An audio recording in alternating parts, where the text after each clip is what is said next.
ಗೊಂಬೆ, ನಿಮ್ಮಮ್ಮನ ಬಾಯಿ ಮುಚ್ಚೋದಕ್ಕೆ ನಿನ್ನೊಬ್ಬಳ ಕೈಯಿಂದನೇ ಸಾಧ್ಯ. ಈ ಪ್ರಪಂಚದಲ್ಲಿ ಬೇರೆ ಯಾರ ಕೈಯಲ್ಲೂ ಸಾಧ್ಯ ಇಲ್ಲ. ಥ್ಯಾಂಕ್ ಯು ಪಾಪ, thank you so much. Okay ಗೊಂಬೆ. ಅದ್ ಸರಿ, ನೀನ್ ನಾಳೆ ಬರ್ಬೇಕಾಗಿತ್ತು, ಇವತ್ತು ಹೇಗ್ ಬಂದೆ? ಅಯ್ಯೋ, ಅದೊಂದು ದೊಡ್ಡ ಕತೆ. ನಮ್ಮ ಟೂರ್ ಆರ್ಗನೈಸ್ ಮಾಡಿದವನು ದೊಡ್ಡ ಈಡಿಯಟ್. ನಾವು ಲಾಸ್ಟ್ ಡೇ ವೈಲ್ಡ್ ಲೈಫ್ ಸಫಾರಿಗೆ ಹೋಗ್ಬೇಕಾಗಿತ್ತು, ಆದ್ರೆ ಅವತ್ತು ರಜಾ ಅಂತ ಆ ಗುಬೆಗ್ ಗೊತ್ತಿರ್ಲಿಲ್ಲ. ಅದಕ್ಕೆ 4 ದಿವಸ ಟ್ರಿಪ್ನ 3 ದಿವಸ ಮುಗಿಸ್ಕೊಂಡು ಬಂದ್ಬಿಟ್ವಿ. ಒಳ್ಳೇದೇ ಆಯ್ತು. ಆಗಾಗ ಜೀವನದಲ್ಲಿ ಮೂರ್ಖರಿಂದನೂ ಒಳ್ಳೆ ಕೆಲಸ ಆಗತ್ತೆ ಅನ್ನೋದು ಗೊತ್ತಾಯ್ತು. ಈಗ ನೀನು ಬರದೆ ಹೋಗಿದ್ರೆ ಏನ್ ಆಗಬಾರ್ದಿತ್ತೋ ಅದಾಗೋಗ್ತಿತ್ತು. ಕೆಲವು ಸಲ ಮೂರ್ಖರು ಬುದ್ಧಿವಂತರಿಗೆ ಸಹಾಯ ಮಾಡ್ತಾರೆ ಅಲ್ಲೋ ಗೊಂಬೆ? ಇಲ್ದೆ ಹೋಗಿದ್ರೆ ಲಕ್ಷ್ಮಿ ಯಾಕಿನ್ನೂ ಇಲ್ಲ ನಿಂತಿದ್ಯಾ? ಒಳಗ್ ಬಾ. ಓಹೋ, ತುಂಬಿದ ಸೇರ್ನ ಒದ್ದು ಒಳಗ್ ಬರ್ಬೇಕು ಅನ್ನೋ ಪ್ಲಾನಾ? ಅಕ್ಕ, ಅದು ಅವ್ವನೂ ಇಲ್ಲ ಗಿಬ್ಬನೂ ಇಲ್ಲ. ಬಾ ಒಳಗೆ ಬಾ. ಬಾರೆ.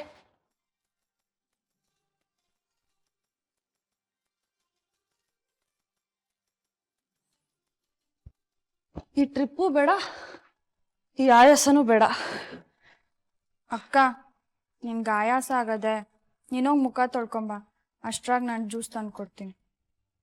ಚಿನ್ನು, ನಿನ್ ಮುಖ ಹೇಗಿದೆ ಗೊತ್ತಾ? ಇಡೀ ರಾತ್ರಿ ಆ ಬಸ್ ಸ್ಟ್ಯಾಂಡ್ ಅಲ್ಲಿ ಮಲ್ಕೊಂಡು ಸೊಳ್ಳೆ ಕೈನಲ್ಲಿ ಕಚ್ಚಿಸ್ಕೊಂಡು, ಅಬ್ಬಾ, ಈ ನರ್ಕ ಮಾತ್ರ ಯಾರಿಗೂ ಬೇಡ. ಮೊದ್ಲು ನೀನ್ ಹೋಗಿ ರೆಡಿ ಆಗು. ಸರಿ ಅಕ್ಕ. ಲಕ್ಷ್ಮಿ, ನಿನ್ನ ಟೀ ರುಚಿಗೆ ನನ್ನ ನಾಲ್ಗೆ ಗುಲಾಮ ಆಗ್ಬಿಟ್ಟಿದೆ. ನಂಗೊಂದು ಲೋಟ ಪಪ್ಪಾ. ಬೇಡ, ಒಂದು ಅರ್ಧ ಲೋಟ ಟೀ ಮಾಡ್ಕೊಡ್ತೀಯಾ? ಅಪ್ಪಾಜಿ, ನೀವು ಪೇಪರ್ ಓದಿ ಮುಗಿಸೋದ್ರೊಳಗೆ ನಾನು ಟೀ ತಂದು ಕೊಡ್ತೀನಿ, ಓಕೆನಾ? ಓಕೆ.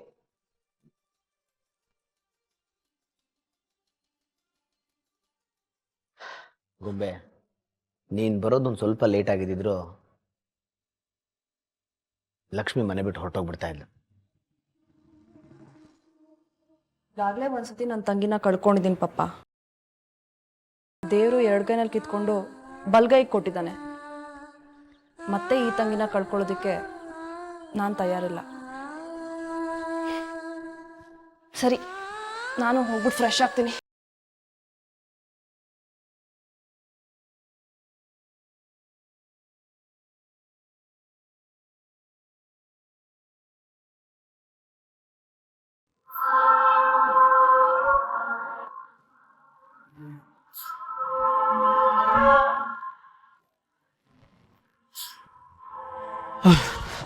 ಸಾರಿ ಕಣ ಚಂದನ್, ತುಂಬ ಕಾಯಿಸ್ಬಿಟ್ಟೆ.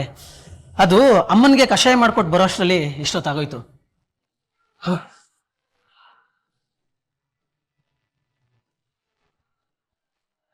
ಯಾಕೋ ಚಂದನ್, ಏನು ಮಾತಾಡ್ತಾ ಇಲ್ಲ? ಮತ್ತೆ ಹೇಳೋ ಬೇಡವೋ ಅಂತ ಯೋಚನೆ ಮಾಡ್ತಾ ಇದೆಯಾ? ಇಲ್ಲ ರಾಮ್, ಹಾಗಲ್ಲ. ಈ ವಿಷಯನ ಹೇಗೆ ಹೇಳಲಿ, ಎಲ್ಲಿಂದ ಶುರು ಮಾಡಲಿ ಅಂತ ಗೊತ್ತಾಗ್ತಿಲ್ಲ. ಹೇಗಾದರೂ ಸರಿ, ಎಲ್ಲಿಂದ ಆದರೂ ಸರಿ, ನಿನ್ನ ಸಮಸ್ಯೆ ಏನು ಅಂತ ಹೇಳು ಚಂದನ್. ನಿನ್ನ ಮನಸ್ಸಿಗೆ, ನಿನ್ನ ಸಮಸ್ಯೆಗೆ ಏನಾದರೂ ಒಂದು ಪರಿಹಾರ ಇದ್ದೇ ಇದೆ ಅಂತ ನನ್ನ ಮನಸ್ಸು ಹೇಳ್ತಾ ಇದೆ. ರಾಮ್, ಈಗಲೂ ಹೇಳ್ತಾ ಇದ್ದೀನಿ, ಯಾರಿಗೂ ಯಾವ ಕಾರಣಕ್ಕೂ ಎಂಥ ಪರಿಸ್ಥಿತಿಲೂ ಹೇಳ್ಬಾರ್ದು.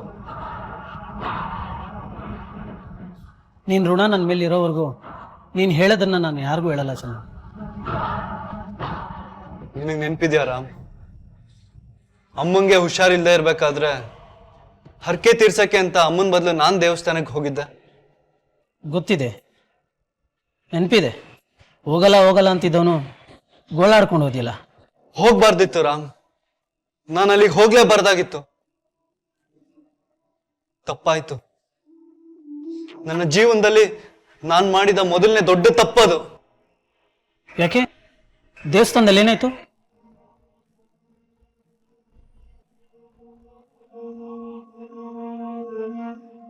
ದೇವಸ್ಥಾನದಲ್ಲಿ ನಾನು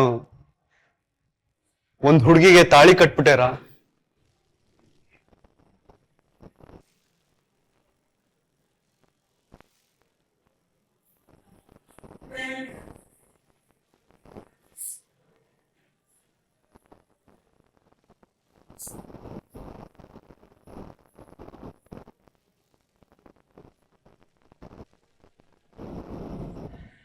ತಾಲಿ ಕಟ್ದೆ ಅಂದ್ರೆ ಇನ್ನೇನ್ ಮದ್ವೆ ಆದೆ ಅಂತಾನೆ ಅರ್ಥ ಚಂದನ್. ಹೋಗ್ಲಿ, ಯಾರಿಗೆ ತಾಲಿ ಕಟ್ದೆ ಹೇಳು? ನನಗೆ ಗೊತ್ತಿಲ್ಲ ರಾಮ್. ಆ ದೇವಸ್ಥಾನಕ್ಕೆ ಹೋದಾಗ ಅಲ್ಲೊಂದು ಮದ್ವೆ ನಡೀತಾ ಇತ್ತು. ನೀ ಏನಾರ ಹೇಳು, ಆ ದ್ಯಾವ್ರೇ ನಿನ್ನ ನಮ್ ಲಚ್ಚಿನ ಕಾಪಾಡಕ್ಕೆ ಅಂತ ಕಳಿಸವ್ನೆ. ಹೆಂಗಾರ ಮಾಡಿ ನನ್ ಮೊಮ್ಮಗಳಿಗೆ ಬಾಳ್ ಕೊಡಪ್ಪ. ನನ್ ತಂಗಿ ಜೀವ ಉಳ್ಸಕ್ಕೆ ಅವಳನ್ನ ಲಗ್ನ ಅಂತ ಆಗಿ ಈ ನರಕದಿಂದ ಕರ್ಕೊಂಡು ನಿನ್ ಕಾಲಿಗೆ ಬೀಳ್ತೀನಪ್ಪ.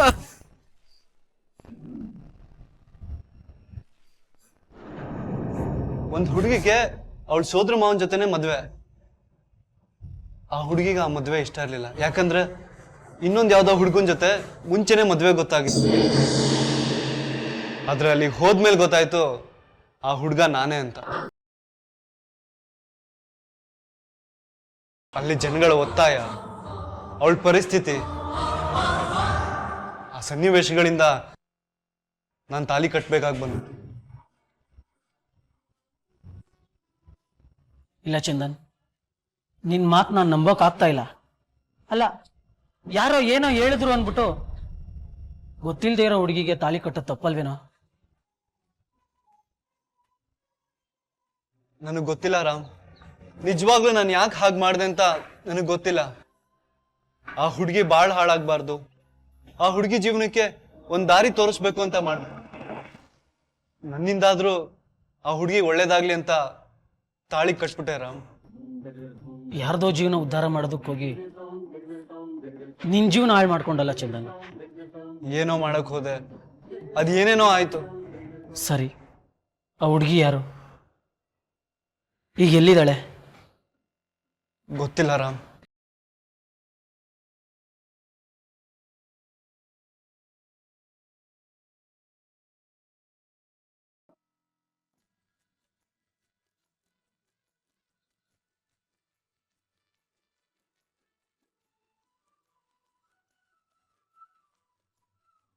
ಚಿನ್ನು, ಅಕ್ಕ ನಿಂತಾವನೇ ಬರ್ಬೇಕು ಅಂತಿದ್ದೆ.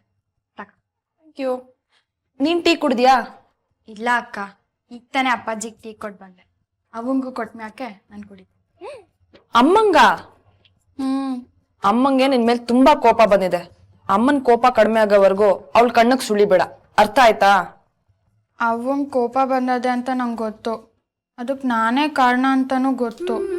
ಅದಕ್ಕೆ ಟೀ ಕೊಟ್ಟು ಕ್ಷಮೆ ಕೇಳ್ಕೊಂಬರ್ತೀನಿ. ಚಿನ್ನು, ನೀನ್ ಶುದ್ಧ ಪೆದ್ದಿ ಕಣೆ. ನೋಡು, ನಮ್ಮಮ್ಮ ಏನು ಅಂತ ನಿನಗಿಂತ ಚೆನ್ನಾಗಿ ನನಗ್ ಗೊತ್ತು. ನೀನೇನಾದ್ರೂ ಇವಾಗ ಹೋಗಿ ಸಾರಿ ಕೇಳಿದ್ಯೋ, ನಿನ್ ಜನ್ಮ ಜಾಲಾಡ್ಬಿಡ್ತಾಳೆ. ಸರಿ, ಟೀ ಕೊಡು, ನಾನೇ ಹೋಗ್ಬಿಟ್ಟು ಕೊಟ್ಬಿಟ್ಟು ಬರ್ತೀನಿ. ಅಲ್ಲಿ ತನಕ ನೀನ್ ಇಲ್ಲೇ ಇರು, ಓಕೆನಾ? ಇಲ್ಲ ಅಕ್ಕ, ಅವಾಗ ನಾನೇ ಟೀ ತಗೊಂಡೋಗಿ ಕೊಡ್ತೀನಿ. ಅವ್ವ ಬೈದ್ರೂ ಪರವಾಗಿಲ್ಲ, ಒಂದೇಟ್ ಹೊಡೆದ್ರೂ ಪರವಾಗಿಲ್ಲ. ಬೈಯೋದು ಅವ್ವ ತಾನೇ. ನಾನು ಸುಳ್ಳು ಹೇಳ್ಬಾರ್ದಾಗಿತ್ತು, ಹೇಳ್ಬಿಟ್ಟೆ. ಮಕ್ಕಳು ತಪ್ಪು ಮಾಡಿದಾಗ ಅವ್ವ ಬೈಲೇಬೇಕಲ್ವಾ? ಬೇಡ ಚಿನ್ನು, ನಾನು ಹೇಳಿದ ಮಾತು ಕೇಳು. ಅಮ್ಮನ ಕೋಪ ಕಡಿಮೆ ಆದ್ಮೇಲೆ ಹೋಗಿ ಕೊಡುವಂತೆ. ಇವಾಗ ಏನಾದ್ರೂ ಹೋದ್ಯೋ ನಿನಗ್ ಪೂಜೆ ಕಾದಿದೆ. ನಾನು ಹೋಗಿ ಸಾರಿ ಕೇಳಿದ್ರೆ, ಇನ್ಮೇಲೆ ಯಾವತ್ತೂ ಸುಳ್ಳು ಹೇಳಕ್ಕಿಲ್ಲ ಅಂತ ಸತ್ಯ ಮಾಡಿದ್ರೆ ಅವನ ಕೋಪ ಕಡಿಮೆ ಆಯ್ತದೆ. ಸರಿ ಬಿಡು. ಅಮ್ಮನ ಹತ್ರ ಬೈಗುಳ ತಿನ್ಬೇಕು ಅಂತ ನಿನ್ ಹಣೆನಲ್ಲಿ ಬರ್ದಿದ್ರೆ ನಾನೇನು ಮಾಡೋದಿಕ್ಕಾಗಲ್ಲ. All the best. ಸರಿ ಅಕ್ಕ. ಏನ್ ಸರಿ ಅಕ್ಕ? ಥ್ಯಾಂಕ್ ಯು ಅಂತ ಹೇಳ್ಬೇಕು. 3 ದಿನ ಮನೇಲಿಲ್ಲ ಅಂದ್ರೆ ಎಲ್ಲ ಮರ್ತ್ಬಿಡ್ತೀಯಾ? ಥ್ಯಾಂಕ್ ಯು ಅಂತ ಹೇಳು. ಥ್ಯಾಂಕ್ಸ್ ಅಕ್ಕ.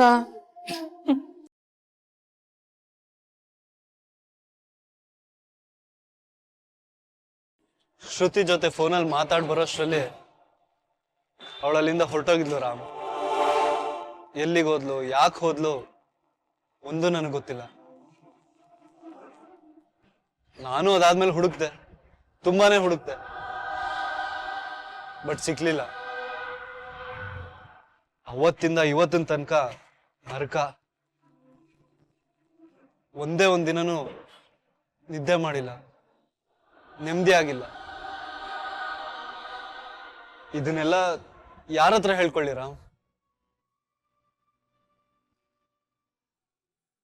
ನನಗೆ ನಿನ್ನ ಪರಿಸ್ಥಿತಿ ಅರ್ಥ ಆಗುತ್ತೆ ಕಣೋ ಚಂದನ್. ಆದ್ರೂ ಆ ಹುಡುಗಿ ನಿನ್ಗೆ ಹೇಳ್ದೆ ಕೇಳ್ದೆ ಯಾಕೆ ಹೋದ್ಲು? ಅದಕ್ಕೇನಾದ್ರೂ ಒಂದ್ ಕಾರಣ ಇರ್ಲೇಬೇಕಲ್ವಾ? ಅದೇ ನನಗೆ ಅರ್ಥ ಆಗ್ತಿಲ್ಲ ರಾಮ್. ಮೊನ್ನೆ ಒಂದ್ ಮಾಲಲ್ಲಿ ಸಿಕ್ಕಿದ್ಲಲ್ಲ ಅಂತ ನಿಲ್ಸ್ ಕೇಳ್ದೆ. ಆದ್ರೆ ಅವಳು ನನ್ ಪಾಡಿಗೆ ನನ್ನ ಬಿಟ್ಬಿಡಿ ಅಂತ ಕೇಳ್ಕೊಂಡ್ಲು. ಯಾಕೆ ಅಂತ ಕೇಳಷ್ಟರಲ್ಲಿ ಅಲ್ಲಿಂದನೂ ಓಡೋದ್ಲು ಅವಳು. ಅಷ್ಟರಲ್ಲಿ ಶ್ರುತಿ ಬೇರೆ ಬಂದ್ಬಿಟ್ಲು. ಆ ಸಮಯದಲ್ಲಿ ನನ್ಗೇನ್ ಮಾಡ್ಬೇಕು ಅಂತ ತೋರಿಸ್ಲಿಲ್ಲ ರಾಮ್. ಸದ್ಯ ಅವಳು ಜೀವ ಸಹಿತ ಇದ್ದಾಳೆ, ಅದು ಬೆಂಗಳೂರಲ್ಲೇ ಇದ್ದಾಳೆ ಅಂತ ಗೊತ್ತಾಯ್ತಲ್ಲ. ಇದ್ರ ಮಧ್ಯೆ ಅವ್ರ ಅಣ್ಣ ಬೇರೆ ಅವಳನ್ನ ಹುಡ್ಕೊಂಡು ನಮ್ಮ ಮನೆ ತನಕ ಬಂದ್ಬಿಟ್ಟಿದ್ದ. ಅವನನ್ನ ಸಮಾಧಾನ ಮಾಡಿ ಊರಿಗೆ ವಾಪಸ್ ಕಳ್ಸೋಷ್ಟ್ರಲ್ಲಿ ಸಾಕೋಯ್ತು. ಅಲ್ಲ ಕಣೋ ಚಂದನ್, ಅಷ್ಟು ಸುಲಭವಾಗಿ ಅವನು ತಂಗಿನ ನೋಡ್ದೆ ವಾಪಸ್ ಊರಿಗೆ ಹೇಗೋದ? ಅಯ್ಯೋ, ಅದೊಂದು ದೊಡ್ಡ ರಗಳೆ. ನಾನು ಪೊಲೀಸ್ ಸ್ಟೇಷನ್ಗೆ ಹೋಗ್ತೀನಿ, ಕಂಪ್ಲೇಂಟ್ ಕೊಡ್ತೀನಿ ಅಂತೆಲ್ಲ ಹೇಳ್ತಾ ಇದ್ದ. ನಾನು ಅವನಿಗೆ 30 ದಿನದಲ್ಲಿ ನಿನ್ ತಂಗಿನ ಹುಡ್ಕೊಡ್ತೀನಿ, ಸಿಗದೆ ಹೋದ್ರೆ ಇಬ್ರು ಒಟ್ಟಿಗೆ ಹೋಗಿ ಪೊಲೀಸ್ ಸ್ಟೇಷನ್ ಕಂಪ್ಲೇಂಟ್ ಕೊಡೋಣ ಅಂತಂದೆ. ನನ್ ಪುಣ್ಯಕ್ಕೆ ಒಪ್ಕೊಂಡ. ಆದ್ರೆ ಆ 30 ದಿನಗಳಲ್ಲಿ ಈಗಾಗ್ಲೇ ಎಷ್ಟೊಂದ್ ದಿನ ಕಳ್ದೋಗಿದೆ. ಎಲ್ಲಿ ಅಂತ ಹುಡ್ಕೋದು, ಹೇಗ್ ಹುಡ್ಕೋದು, ಎಲ್ಲಿಂದ ಶುರು ಮಾಡೋದು ಒಂದು ಗೊತ್ತಾಗ್ತಿಲ್ಲ ರಾಮ್. ಚಂದನ್, ಪೊಲೀಸ್ ಸ್ಟೇಷನ್ಗೆ ಹೋದ್ರೆ ಹೇಳ್ಬಾರ್ದು ಸತ್ಯನೆಲ್ಲ ನೀನು ಹೇಳ್ಬೇಕಾಗತ್ತೆ ಚಂದನ್. ನಾನು ಏನ್ ಹೇಳ್ತಿದ್ದೀನಿ ಅಂತ ನಿನ್ಗೆ ಅರ್ಥ ಆಗ್ತಿದೆ ಅಲ್ವಾ? ಗೊತ್ತು. ಪೊಲೀಸ್ ಸ್ಟೇಷನ್ ಅಲ್ಲಿ ತಪ್ಪಿಸ್ಕೊಂಡವ್ರು ನಿಮ್ಗೆ ಏನಾಗ್ಬೇಕು ಅಂತ ಕೇಳಿದ್ರೆ ನಾನು ನನ್ನ ಹೆಂಡತಿ ಅಂತ ಒಪ್ಕೋಬೇಕಾಗತ್ತೆ. ಬೇರೆ ದಾರಿನೇ ಇಲ್ಲ.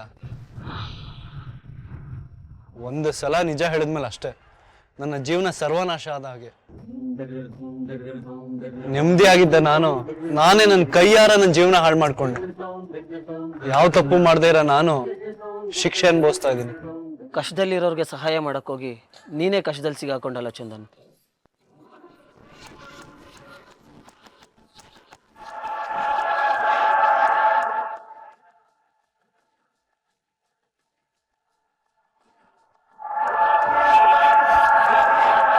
ಅವರೇ ಟೀ ತಕೊಳ್ಳಿ. ಬೇಡ.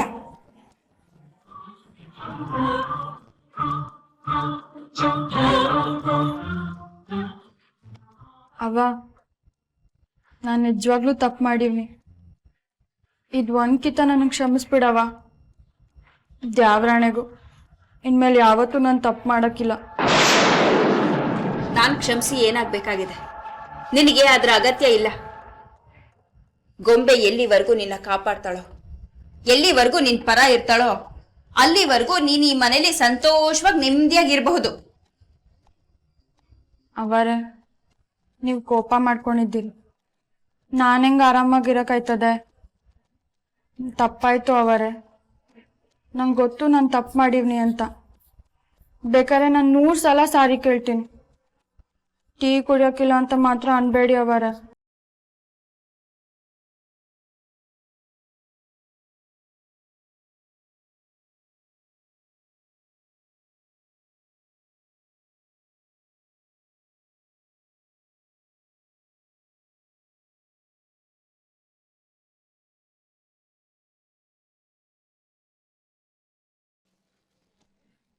ನನ್ನ ಗೊಂಬೆ ಅಷ್ಟು ಸುಲಭವಾಗಿ ಯಾರನ್ನು ನಂಬೋದಿಲ್ಲ, ಯಾರನ್ನೂ ಹಚ್ಕೊಳ್ಳೋದೂ ಇಲ್ಲ. ನಿನ್ನನ್ನ ಇಷ್ಟೊಂದು ಇಷ್ಟ ಪಡ್ತಾಳೆ ಅಂದ್ರೆ ಆ ದೇವ್ರಿಗೆ ಗೊತ್ತು. ನಿನ್ನನ್ನು ಇಷ್ಟಪಡೋ ಕಾರಣಕ್ಕೆ ಅವಳು ಎಷ್ಟು ನೋವು ಅನುಭವಿಸ್ಬೇಕೋ ನನಗಂತೂ ಗೊತ್ತಿಲ್ಲ. ಒಂದು ಮಾತು ಹೇಳ್ತೀನಿ ಲಕ್ಷ್ಮಿ, ನನ್ನ ಗೊಂಬೆ ನಿನ್ನನ್ನು ಅಪಾರವಾಗಿ ನಂಬಿಕೆ ವಿಶ್ವಾಸ ಇಟ್ಕೊಂಡಿದ್ದಾಳೆ. ಯಾವುದೇ ಕಾರಣಕ್ಕೂ ನೀನವಳಿಗೆ ನಂಬಿಕೆ ದ್ರೋಹ ಮಾಡಬೇಡ.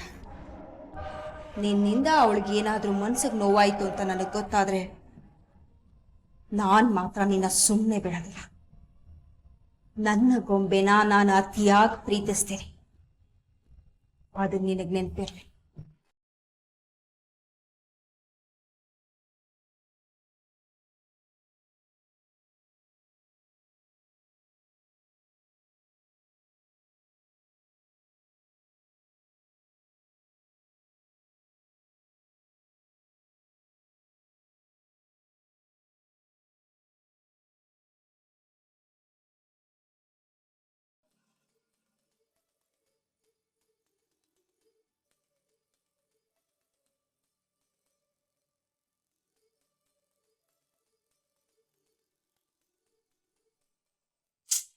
ಚಿನ್ನು ಯಾವಾಗ್ಲೂ ಕೆಲ್ಸ ಕೆಲ್ಸ ಕೆಲ್ಸ ಅಂತಿರ್ತೀಯ. ನನ್ಗಂತೂ ಕಾದು ಕಾದು ಸಾಕಾಯ್ತು ಕಣ. ಅಕ್ಕ ಹೆಣ್ಮಕ್ಳು ಕೆಲ್ಸ ಹುಡಿಕೊಂಡ್ ಮಾಡ್ತಾ ಇರ್ಬೇಕು ಅಂತ ತಾತಮ್ಮ ಹೇಳಿತ್ತು ನನ್ಗೆ. ನಂಗ್ ಬೋರ್ ಆಗ್ತಿದೆ. ಬಾ ಒಂದ್ ಸ್ವಲ್ಪ ಆರಾಮಾಗಿ ಕುತ್ಕೊಂಡ್ ಹರಟೆ ಹೊಡಿಯೋಣ. ಅಯ್ಯೋ ಆ ಥರ ಎಲ್ಲ ಕೆಲಸ ಎಲ್ಲ ಅರ್ಧಂಬರ್ಧ ಮಾಡ್ಬಾರ್ದಕ್ಕ. ಇನ್ನೇನ್ ಕೆಲಸ ಮುಗ್ದೋಯ್ತು, ಆಮ್ಯಾಗ ಆರಾಮಾಗಿ ಕುತ್ಕೊಂಡು ಹಟ್ಟೆ ಹೊಡಿಯುವ. ಸರಿ, ನಾನು ನಿನಗೆ ಹೆಲ್ಪ್ ಮಾಡ್ಲಾ? ಕೆಲ್ಸ ಬೇಗ ಮುಗಿಯತ್ತೆ. ಅದಕ್ಕೇನಂತೆ, ಧಾರಾಳವಾಗಿ ಮಾಡು. ನೀನ್ ಮಾಡ್ತೀನಿ ಅದು ಹೆಚ್ಚ, ನಾನು ಹಿಂಗ್ ಮಾಡ್ಸೋದು ಹೆಚ್ಚ. ಸರಿ ಅಕ್ಕ, ತಗೋ ಈ ತರಕಾರಿ ಹೆಚ್ಚಿಕೊಡು. ಹೆಚ್ಚಬೇಕಾ? ಬೇಡಪ್ಪ, ನನ್ ಕೈ ಕಟ್ಟಾಗೋದ್ರೆ ನೀವೇ ಮಾಡಿ. ಥ್ಯಾಂಕ್ಸ್. ಸರಿ, ನಾನೇ ಎಲ್ಲ ಮಾಡ್ತೀನಿ. ನೀನ್ ಮಾತಾಡ್ತಾ ಇರು, ನನ್ ಕೇಳ್ತಾ ಕೇಳ್ತಾ ಅಡ್ಗೆ ಮಾಡ್ಬೇಕು. ಚಿನ್ನು ಬೋರು ಕಾಣ. ಅಕ್ಕ ಅಲ್ಲಿ ಸಾಂಬಾರ್ ಪುಡಿ ಇದೆ, ಸ್ವಲ್ಪ ಎತ್ಕೊಡು. ಇದೊಂದ್ ಸ್ವಲ್ಪ ಈಸಿ.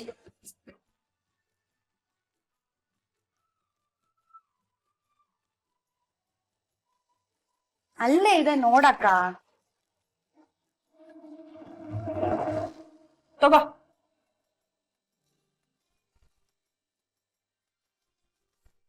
ಅಕ್ಕ ಇದು ಸಾಂಬಾರ್ ಪುಡಿ ಅಲ್ಲ. ನಿನ್ ಮನೇಲಿ ಏನೇನಿದೆ ಅಂತ ನಿಮ್ಗೆ ಗೊತ್ತಿಲ್ವಾ? ಅದನ್ನೆಲ್ಲ ತಿಳ್ಕೊಂಡು ಏನ್ ಮಾಡ್ಬೇಕಾಗಿದೆ? ಬೇಗ ಮಾಡು. ನೋಡು, ಇದು ಸಾಂಬಾರ್ ಪುಡಿ. ಆಯ್ತಮ್ಮ ತಾಯಿ.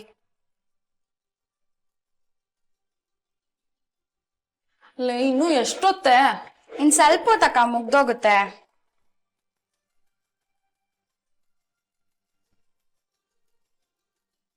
ಚಿನ್ನು, ಮೊಬೈಲ್ ಇಡೋ ಜಾಗ ಇದಾ? ಸಾರಿ ಅಕ್ಕ. ಸರಿ ಅಕ್ಕ, ಒಂದ್ ಹೇಳ್ಬಿಡ್ತೀಯ ಅಷ್ಟೇ. ಅಕ್ಕ ಈ ಫೋನ್ ನಾನು ಯಾರಿಗ್ ಫೋನ್ ಮಾಡ್ಲಿ? ನೀನ್ ಯಾರಿಗೂ ಮಾಡ್ಬೇಡ, ನಾನ್ ಮಾಡ್ತೀನಿ. ಮಜಾ ನೋಡು. ಚಂದು, ಚಂದು, ಚಂದು, ಚಂದು, ಚಂದು, ಚಂದ್ ರಂಜಿತ್, ಚಂದನ್ ನೋಡೋದ್ಯಾ? ಇಲ್ಲ, ನಾನು ಚಂದನ್ನೇ ಹುಡುಕ್ತಾ ಬಂದೆ. ರಾಮು ಕೇಳೋಣ ಅಂದ್ರೆ ಅವನು ಕಾಣ್ತಾ ಇಲ್ಲ. ಇಬ್ರು ಎಲ್ಲರೂ ಹೊರಗಡೆ ಹೋಗಿರ್ಬೋದಾ? ರೂಮಲ್ಲಿ ಏನಾದರೂ ಇದಾನಾ? ಇರಿ, ನಾನು ನೋಡ್ತೀನಿ. ಒಂದು ಕೆಲಸ ಮಾಡು, ನಾನು ಹಾಲಲ್ಲಿ ಅವನಿಗೋಸ್ಕರ ವೆಯ್ಟ್ ಮಾಡ್ತಿದ್ದೀನಿ ಅಂತ ಹೇಳು. ಸರಿ.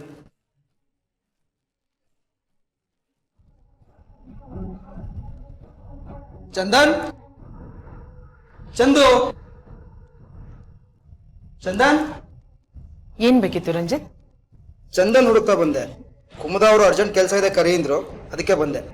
ಚಂದು ಟೆರೆಸ್ ಕಡೆ ಹೋಗ್ತಿದ್ದ, ಅಲ್ಲೇ ಇರಬೇಕು. ಸರಿ, ನಾನು ಅಲ್ಲೇ ನೋಡ್ತೀನಿ. ರಂಜಿತ್, ಒಂದ್ ನಿಮಿಷ, ನಾನೇ ನೋಡ್ತೀನಿ.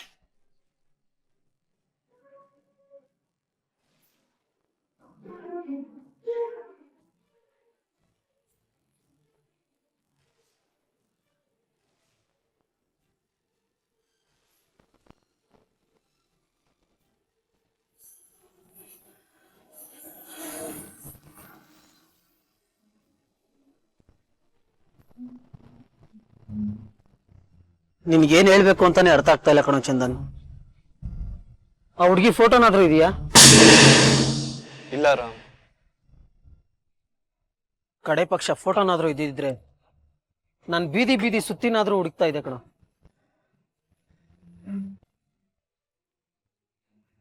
ನಿನ್ನ ನೋಡ್ತಾ ಇದ್ರೆ ನನಗಿಂತ ಜಾಸ್ತಿ ನೀನೇ ತಲೆ ಕಟ್ಸ್ಕೊಂಡಿದ್ಯಾ ಅನ್ಸುತ್ತೆ. ಬೆಟ್ಟದಷ್ಟು ಭಾರ ಹೊತ್ಕೊಂಡು ಕಷ್ಟ ಪಡ್ತಾ ಇದ್ರು ಹೆಂಗೋ ನಗ್ತೀಯ. ಸದ್ಯಕ್ಕೆ ದೇವರಲ್ಲಿ ಈ ಕಷ್ಟದಿಂದ ಪಾರ್ ಮಾಡಪ್ಪ ಅಂತ ಮಾತ್ರ ಕೇಳ್ಕೊಳ್ಬಲ್ಲೆ. ನನ್ನಂತವ್ರೆಲ್ಲ ಕೇಳಿದ್ರೆ ಆ ದೇವ್ರ ಏನು ಕೊಡಲ್ಲ. ಒಂದ್ ನೆನ್ಪಲ್ಲಿ ಇಟ್ಕೋ, ಈ ವಿಷಯ ಯಾರಿಗೂ ಗೊತ್ತಾಗ್ಬಾರ್ದು. ಅಕಸ್ಮಾತ್ ಏನಾದ್ರು ಗೊತ್ತಾದ್ರೆ ನನ್ನ ಜೀವನ ಹಾಳಾಯ್ತಷ್ಟೆ. ಬಾ ಹೋಗೋಣ.